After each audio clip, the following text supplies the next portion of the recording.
E aí pessoal, tudo bom com vocês? Vamos começar mais uma aula de História.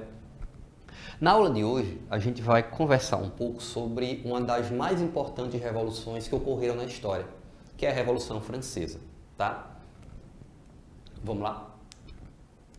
Então tá aí, ó, a Revolução Francesa ocorre em 1789. Antes de começar a falar sobre essa revolução, eu acho interessante a gente começar a entender um pouco o conceito de revolução. O que seria uma revolução, né? Uma revolução, para os historiadores, é uma transformação total na sociedade, certo? Então aconteceram algumas revoluções na história e essas revoluções acabaram transformando, mudando a forma com que a sociedade se organiza. Muitas vezes uma revolução, ela também muda a forma de governo, a forma de poder. Então uma classe social que não tinha poder, ela pode começar a ter poder através de uma revolução, certo? Vamos lá. Considerada um dos marcos da história, alterou profundamente a base do poder político e social da França, sob o lema de liberdade, igualdade e fraternidade. Vocês devem lembrar da aula passada, quando a gente discutia um pouco sobre iluminismo, né?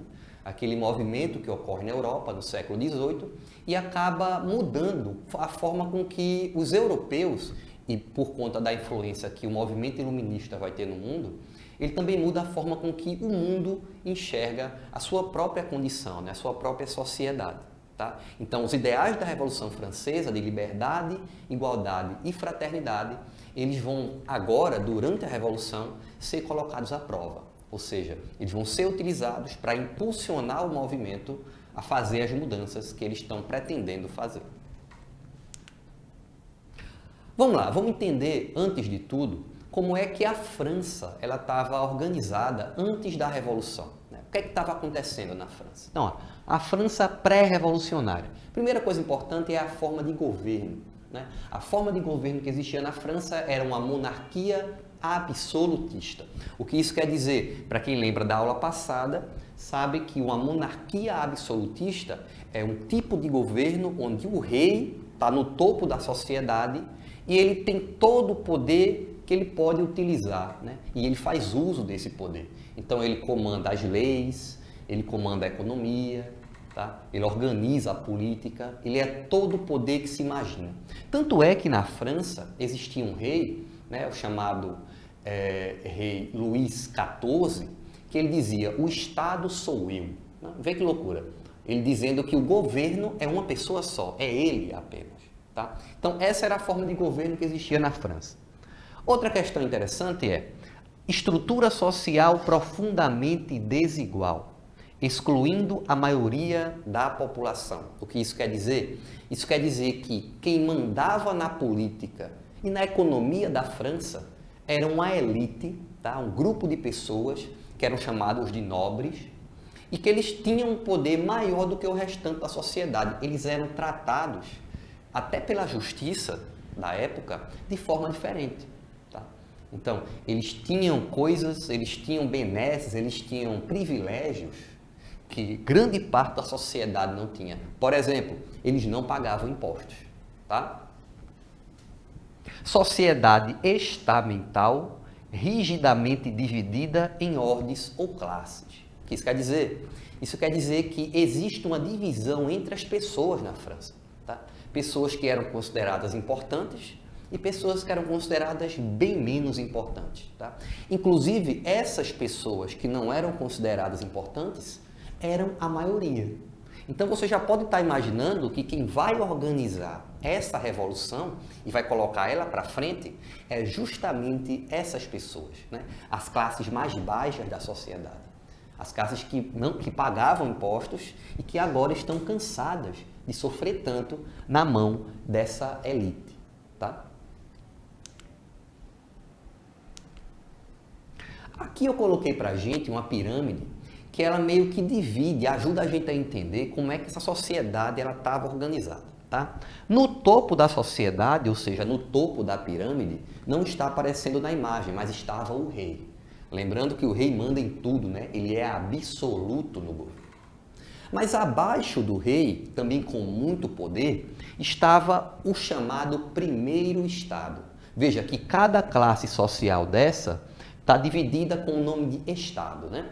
Então vamos lá, o primeiro estado, quem é que compunha o primeiro estado? Era um grupo social que nós chamamos de clero. O que era o clero? O clero eram os integrantes da Igreja Católica. Tá? Então eram os bispos, os cardeais, tá? Que comandavam a Igreja Católica dentro da França. Perceba, galera, que ele é um grupo muito pequeno, né? Tá aqui, ó, 1% da sociedade francesa. Mas esse 1% tinha poder suficiente para mandar mais do que os outros. Tá?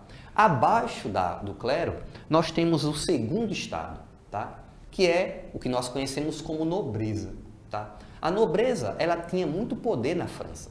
Porque, além de ter o poder político de ajudar o rei a governar, ela também tinha um poder econômico. Por quê? Porque ela era dona da maior parte das terras da França, certo? Então, a nobreza compunha o segundo estado. Tá? O terceiro estado, que como vocês estão vendo, era a maior parte da sociedade, né? 97% da sociedade, era um grupo muito heterogêneo. O que isso quer dizer? Era um grupo muito diferente entre si. Por exemplo, nós tínhamos dentro desse grande grupo a burguesia, né? Que eram o quê? Era uma população um pouco mais rica, eram os comerciantes. Nós tínhamos os camponeses, que eram pessoas que trabalhavam nas terras da nobreza e do clero e do próprio rei. E nós tínhamos um grupo com um nome bem diferente, né? Sans-culottes. Esse era um grupo que eu vou falar um pouquinho dele já já, tá? Mas aqui eu quero que vocês percebam o seguinte, galera. Nessa pirâmide nós temos uma hierarquia de poder. Quem manda mais está no topo, quem manda menos está abaixo e assim por diante. Isso quer dizer que a maior parte da sociedade francesa não tinha poder político, né? Não conseguia mandar em suas próprias vidas. E mais, essa grande parcela da sociedade, ela tinha que trabalhar para poder pagar os impostos para sustentar quem não trabalhava, que era justamente o clero e a nobreza. Então, para fechar, galera, percebam, essa é uma sociedade muito desigual.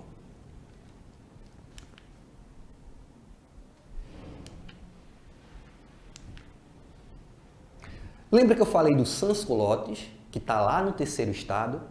Olha quem eram os sans-culottes. Eram artesãos, trabalhadores e até pequenos proprietários que viviam nos arredores de Paris. Paris era a capital da França, tá?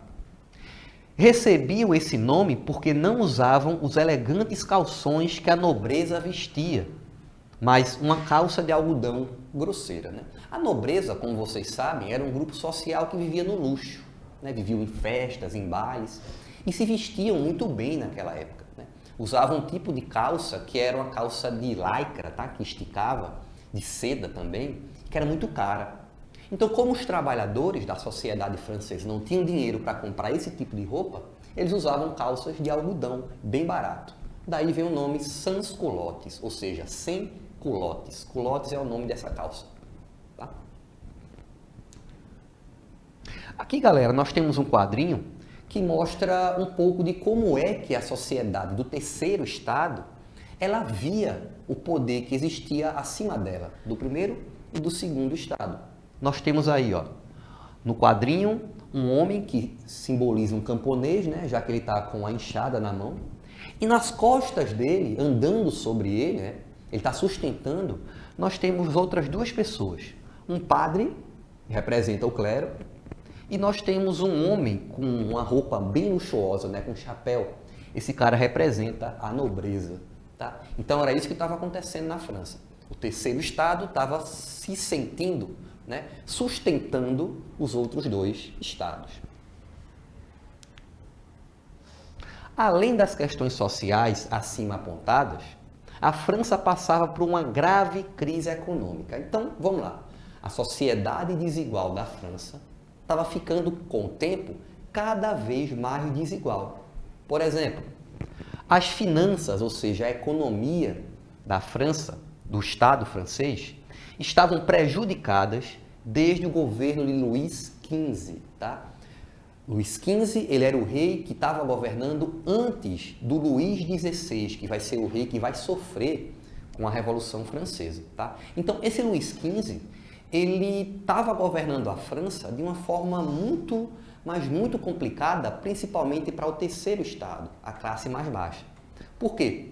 Ele entra numa grande guerra, por exemplo, numa guerra contra a Inglaterra, chamada Guerra dos 7 Anos. E como vocês sabem, uma guerra gasta muito dinheiro, né? Então você tem que comprar roupa, equipamento de guerra, arma e etc. Então esse rei, ele não vai se importar com a situação de miséria, de fome e de crise que a população está passando.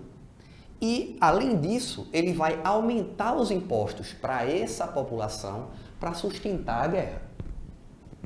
Além disso, ao longo da década de 1780, o país foi castigado com mais colheitas provocadas por problemas climáticos. Então veja, né, galera? Acabou de lascar tudo. Por quê? Nós temos uma sociedade desigual, onde o terceiro estado paga imposto e os outros não pagam. Essa sociedade que paga imposto tem que trabalhar para poder pagar o imposto. Só que naquele momento estava acontecendo uma guerra e para poder a guerra funcionar, o governo aumentou os impostos em cima dessa classe. Essa classe, não podendo trabalhar bem, vai sofrer ainda mais com uma grande seca, né, nas colheitas. Então a comida vai ficar mais cara. Isso quer dizer o quê? A fome vai crescer.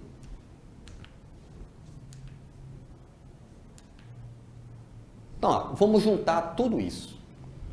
Situação de exploração do terceiro estado, grave crise econômica na França. Juntem essa crise com aquelas ideias de liberdade, igualdade e fraternidade que o movimento iluminista colocava na França e no restante da Europa. Só podia dar em alguma coisa, né, galera? Vai dar na chamada Revolução Francesa. Então, vamos lá. Quais são as fases da Revolução? Nós temos um detalhe interessante. A Revolução Francesa ela vai acontecer quando o terceiro estado ele vai se reunir, tá, dentro do Palácio Real com os outros dois estados. O primeiro estado, que era o clero, e o segundo estado, que era a nobreza. Essa reunião dos três estados ela vai acontecer porque o rei Luís XVI vai chamar esses estados para conversar. Então, vai acontecer a convocação dos estados gerais. Essa convocação dos estados gerais só acontecia em momentos de muita crise. O rei chamava os estados para conversar e para mudar alguma coisa, tá? Então, o que é que está acontecendo? O rei está vendo a crise crescer e para poder acabar com a crise, ele convoca esses estados. Só que vai acontecer um problema. Durante a reunião, o terceiro estado, ele vai perceber que ele não poderia conseguir o que queria naquela reunião, por um motivo muito simples. Como é que acontecia a votação nessa reunião? Nessa reunião, a votação ela ia acontecer por estado. O que isso quer dizer? Isso quer dizer que cada um daqueles três estados teria o direito a um voto. Tá? Então, o primeiro estado tem um voto, segundo estado um voto, terceiro estado um voto.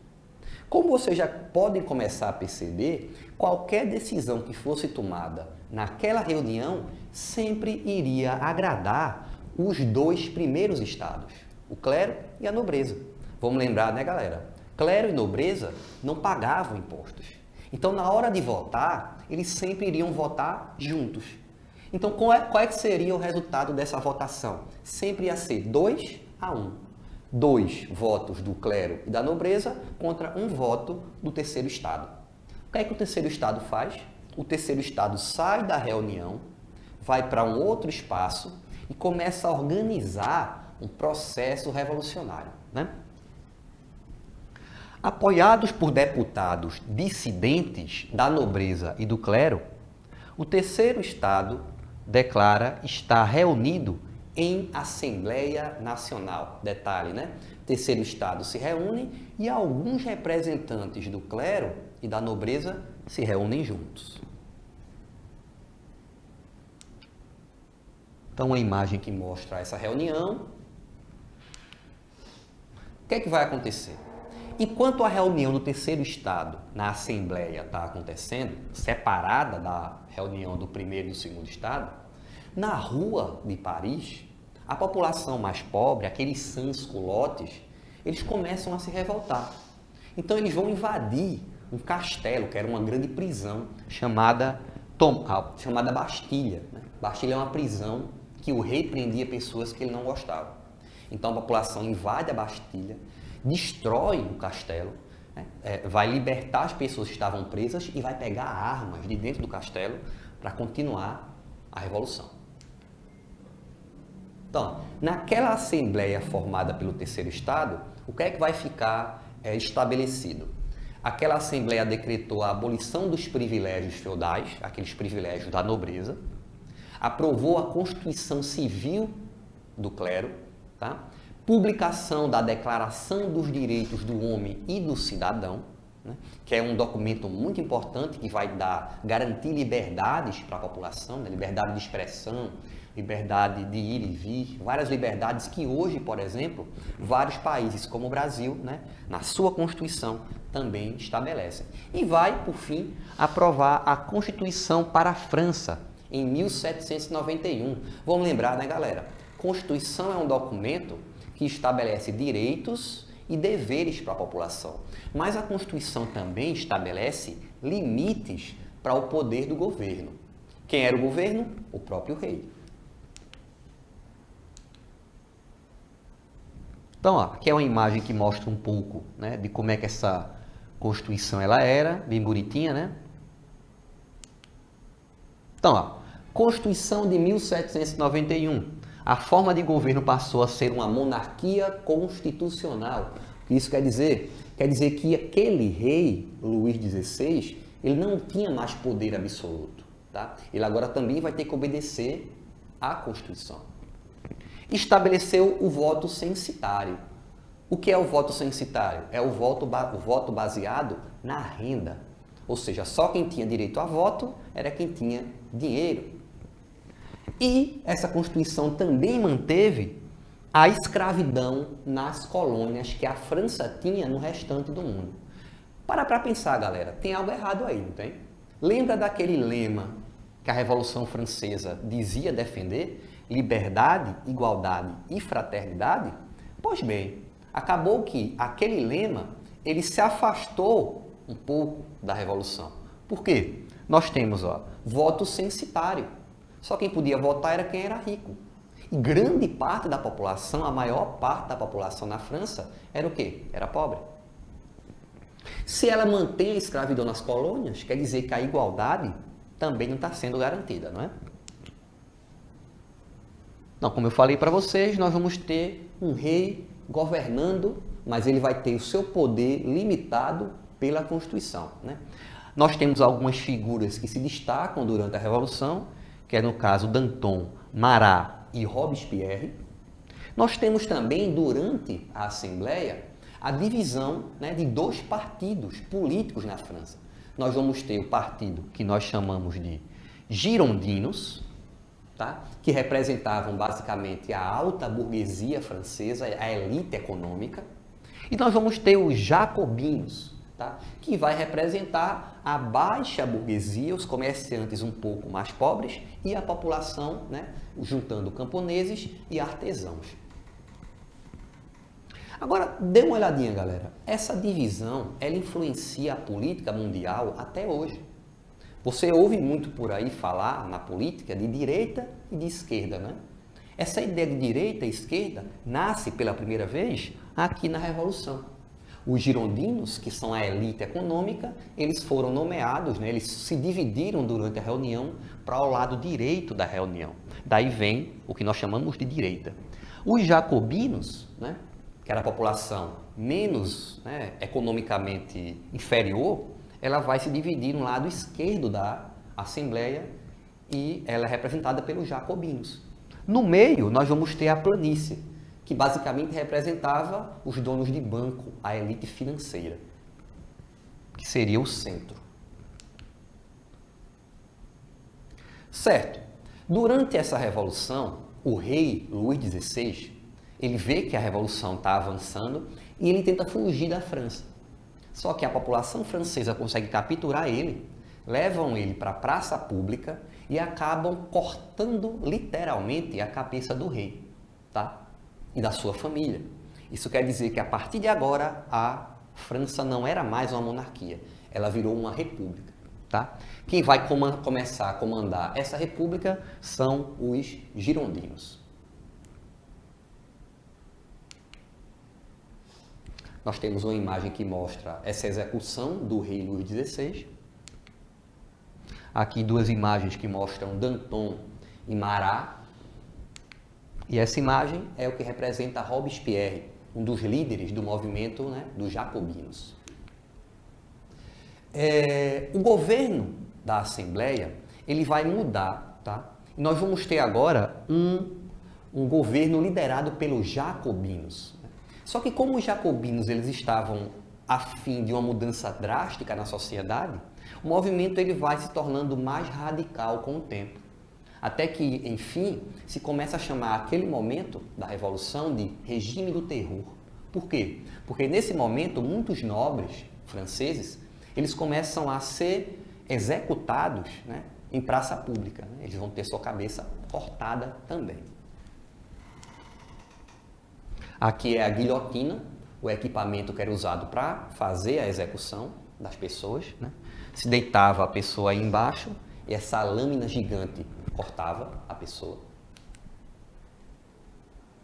Nós vamos ter, enfim, a reação termidoriana, né? Que é uma reação dos girondinos contra os jacobinos. Né? Aquela elite que começou a ser perseguida pelos jacobinos, agora vai se voltar contra eles, né? E vai fazer algumas mudanças, tá? Dificultando a vida da população mais pobre. No final, nós temos o diretório. Tá? O diretório é quando o governo francês agora volta para a mão dos girondinos e começa a ser comandado principalmente por um homem chamado Napoleão Bonaparte, né? Que nesse momento vai se transformar no grande governante da França e num futuro bem próximo, daqui a poucos anos depois da Revolução, nosso Napoleão Bonaparte ele vai invadir, né, expandindo a França no Império para a grande parte da Europa. Né? A chamada Era Napoleônica vai se iniciar. Beleza, galera? É isso aí. Espero que vocês tenham gostado e até a próxima aula. Tchau!